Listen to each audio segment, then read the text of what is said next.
How many more years would it take to build the walls of Africa? Because I was only 3 when I was made to believe that Africa is like a building under construction. And right now I'm over 23 and this continent still feels like it's stuck in its foundations. Because tell me why? Why we have the Dangote capacity yet our infrastructures are still built on structures that scream scarcity? Tell me why? Why we have tech bros in Nairobi, Kenya and South Africa, yet we are still suffering digital malaria? Tell me why? Why Africa is walking naked when we have Vicky James, who snatches creativity like the art of Akosed or Tepe Magugo, who weaves stories while making clothing or Sheyi Vodi, whose fashion empire began with a dream and not a body? Why are we like a song without reading, when the blood within our veins carries the beat of Fela and Nicola Bokuti? When our voice still carries the power of the songs of Lucky Dube? And yes, we are strong, but when we choose to, we are soft as the voice of Brenda Fassie. So how dare the world call us poor? How dare the world say we are weak? How dare them say that we are not strong? When the wealth of Africa keeps the world's phone ringing, how dare them say that we are underdeveloped? When our sweat built their castles. So I am here to remind you that Africa is no longer that continent that is underdeveloped. Because we are a generation of builders, idea crafters, system shakers. We're a generation of men and women who build with bricks of knowledge, mortar of innovation, and raises towers of transformation. Because Africa is that content creator, turning 10-second clips into 10,000 life lessons. Africa is that tech bro who is still coding under flickering lights. Africa is that painter who is throwing colors of paint on walls where hopes has been lost. Africa is that entrepreneur who is feeding his family and more from an akara store. And trust me, this is that part they won't show you on TV. This is that part you won't see on the Western headlines. Because when they gave us chains, we turned them into jewelries. And when they gave us broken pieces, we made them art. And when they gave us borrowed names, we renamed ourselves. This is why there are 7 continents in the world, but the future keeps pointing towards Africa. And right now, we are tired of their pity parties. One that ends up leaving us with souvenirs of debts. We are tired of borrowing, because we are the mother of civilization, and mothers don't beg, we bet. So right now, we are betting the revolution we need, the transformation we stand for, the Africa that we want to see. Because Africa is like a delicacy in process, and for every delicacy to be made, it takes time, and we are cooking. Check out our farmers, our tech bros, our lawyers, our teachers. We are fire and we are cooking. So this is me telling that young man who still believes in the future of Africa, telling that young girl who braids hair in the morning yet studies with candlelights at night, reminding you that this Africa that we seek is one that we can raise with our own hands. So never again would we go back to the world begging for aid, because we are no longer that chick that depends on the white for food. So right now, I am reminding you that they say that greatness is never built in a day, and the Africa that we seek would be built over time when we decide to rise, when we decide to take our responsibility, when we decide to focus on what we want and the nation, the continent we seek. Thank you. Here is another bold speech from Young Lady that has touched the hearts of millions across Africa. The piece I'll be reciting today is a letter to the children of Sahel.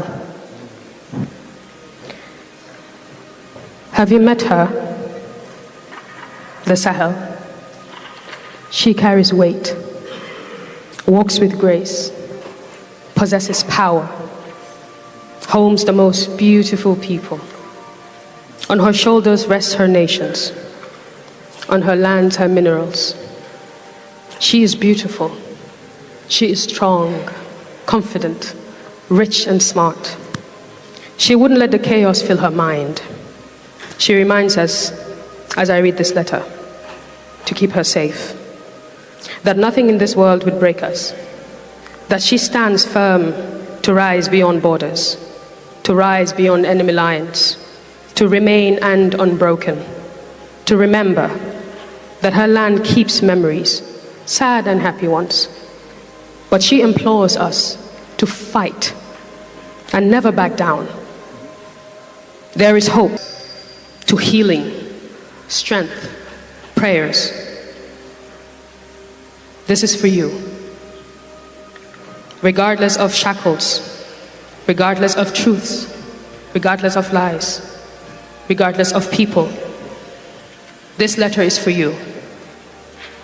Dear children of Sahel, there are many versions of this story, told by many preachers, sculptors, poets. This author will speak. This author will bite, chew, and spit without remorse. This author will open books you've hidden. She will speak of the past, of men and many others before, a place, a region, a continent, a people unified in ambition, integrity, where the soil understood the language of spades. Men had compassion for the weak. Every book had a home, and every pen knew history. Knowledge then laid carpet on every street before your cousin Timbuktu of ours and burned the library. Men then stood firm with their buckles tight, before blades were switched for dresses. You think GMOs could be compared to organics? Don't misinterpret delusion for reality. You talk about wealth. We're the people of Africa, rich in culture, knowledge, minerals like you've never seen before. A system built not on blood and greed, a learned people. Bodies healthy enough to serve a lifetime. Their food wasn't tampered with. They knew technology and architecture too. Does it surprise you? They had laws that served God. It was fair and not disingenuous. A system that distinguishes the wealthy and the needy. Not one that takes a piece of your mind for a piece of your minds. Not one with an invisible hand to rule. Not one built on fiscal illusion and a hidden economy. This should be a better and different governance. Not one with an order for a new world, a game of chess. Betrayal as a peak element, a great hypocrisy to divide and conquer, and oh, they scramble for our lands. And anyone with a shred of knowledge, kill them all, except for traditions and language. Everything was taken from us, including our titles of royalty. Now what happens when you strip a people of their history and patch up a new one? Establish a hollow wood to project a Hollywood story, a perfect indoctrination, introduce human rights right after their genocide, the cover-up. But what is a crown without an honest king? What is a throne without its people? What is vision without reality? What is knowledge without the past? What is advancement without us, without God? What is truth? I'll tell you. Truth is the man executed for being honest. Truth is a child manipulated to believe he's of a different gender. Truth is a man who creates a problem, offers a solution, then seeks for a bonus. Truth is a man who creates a problem. Truth is a facade of independence, the ownership of 90% of our resources. Truth is the fight, blood for the 10% we so own. Truth is the system rigged to suit a few ties and bows and economic terrorism. Truth fights. Truth governs. Fights in truth for truth. Lies lie still. Dressed in political gowns, legislative watches, and leather government shoes, convincing us that subservience is right and exploitation is growth.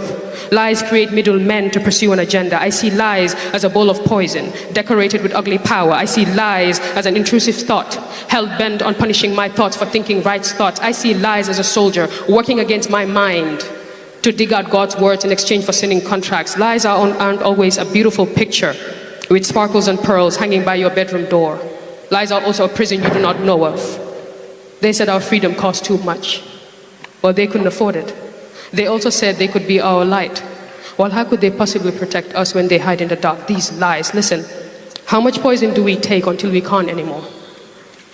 What stories are we going to choose to tell? What's our narrative? Our path? Do we tend to live in and for the box like democracy, a beautiful sin? We can't speak the same language because my tongue is tied to the bruises of our past. We need an amendment.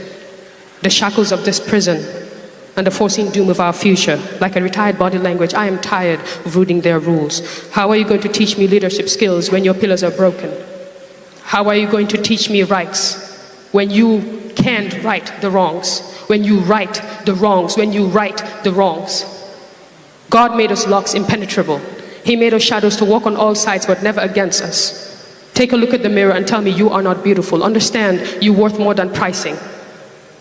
Understand. Tell me God made a mistake, and I swear on my life I will look away walking. I won't try to show you how perfectly fitting our Sahel pieces patch their ceilings. You don't need a traveler's guide. You're a map of beauty and riches. Look closely. Like soldier mannequins, find and fight for your people. Like a man and his skin, like a man and his kin. Our way of life is preserved, for without purpose, problems punish people possessed through pleasing. Now hear me. Today, we begin with a step, a revolution. This present-day Sahel airs the difference, taking back control of our resources. Wear her like a coat in winter. Have your gold reserves button you up. Tie your suits in your own currency. And as you walk, diplomacy, laws, and treachery will follow like a neatly structured disease. Don't look back. Take ownership and walk. Brush off those dusty loans. Pay it all back. No more strings. Cleanse your nation of impurities and unite with better governance. Rebuild, rewrite, and own it. Yours truly, Sahel.